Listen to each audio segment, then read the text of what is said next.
সবাইকে সংবাদ এক নজরে স্বাগত। সাথে আছি আমি সোনিয়া ইসলাম। আন্তর্জাতিক অপরাধ ট্রাইব্যুনালে যারা দণ্ডিত হবেন তারা নির্বাচনে অংশ নিতে পারবেন না বলে জানিয়েছেন অ্যাটর্নি জেনারেল মোহাম্মদ আসাদুজ্জামান।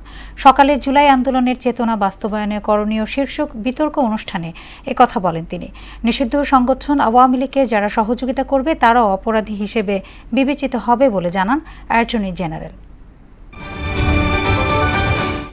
ব্যাংকে জমা রাখা টাকা ফেরত দিতে সরকার অঙ্গীকারবদ্ধ বলে জানিয়েছেন অর্থ উপদেষ্টা ডক্টর সালেহউদ্দিন আহমেদ। দুপুরে ব্রাহ্মণবাড়িয়া নবীনগরে উপজেলা পরিষদ মিলনায়তনে ঊর্ধ্বতন সরকারি কর্মকর্তাদের সাথে মতবিনিময় সভা শেষে একথা বলেন উপদেষ্টা।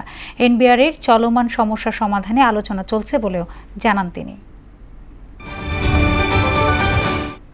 গেল 15 বছরে দেশে যে পরিমাণ গুম, খুন ও জুলুম নির্যাতন হয়েছে তা 100 বছরে হয়নি বলে দাবি করেছেন বিএনপির স্থায়ী কমিটির সদস্য নজরুল ইসলাম খান। বলেন, ঐকমত্য কমিশনে অনেক গুরুত্বপূর্ণ সংস্কার ইস্যু আলোচনায় আসেনি। আর নাগরিক ঐক্যের আহ্বায়ক মাহমুদুর রহমান মান্না মানুষের অধিকার প্রতিষ্ঠায় সাইবার সুরক্ষা অধ্যাদেশ সংশোধনের দাবি জানান। 4 মাসে গণমাধ্যম সংস্কার কমিশনের একটি সুপারিশও বাস্তবায়ন না হওয়ায় হতাশা জানিয়েছেন সম্প্রচার সাংবাদিকরা। এমনকি এই বিষয়ে ক্ষোভ জানান খোদ গণমাধ্যম সংস্কার কমিশনের 2 সদস্য গীতি আরা নাসরিন ও ফাহিম আহমেদ। গণমাধ্যম সংস্কারের কাজ চলছে উল্লেখ করে অগ্রাধিকার খাতগুলো সংস্কার আগে করা হচ্ছে বলে জানান প্রেস সচিব শফিকুল আলম। গেল 24 ঘন্টায় ডেঙ্গু আক্রান্ত হয়ে আরও 294 জন হাসপাতালে ভর্তি হয়েছে। এসব রোগীর মধ্যে অর্ধেকই আক্রান্ত হয়েছে বরিশাল ও চট্টগ্রাম বিভাগে। তবে এ সময় ডেঙ্গুতে নতুন করে কারো মৃত্যু হয়নি।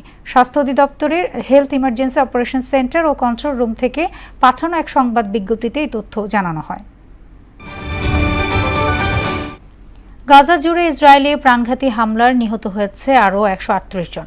এদিকে গাজার চলমান পরিস্থিতি বিবেচনা নিয়ে যুদ্ধবিরতির প্রস্তাবে ইসরায়েলের সঙ্গে অবিলম্বে আলোচনা শুরু করতে প্রস্তুত বলে জানিয়েছেন হামাস। এদিকে যুক্তরাজ্যে সক্রিয় ফিলিস্তিনিপন্থী সংগঠন প্যালেস্টাইন অ্যাকশনকে সন্ত্রাসী সংগঠন ঘোষণা করে নিষিদ্ধের সিদ্ধান্ত দিয়েছেন দেশটির আদালত। এ ছিল সংবাদ এক নজরে। সবশেষ খবর সবার আগে জানতে মোহনার সাথেই থাকুন। এতক্ষণ সঙ্গে থাকার জন্য ধন্যবাদ সবাইকে।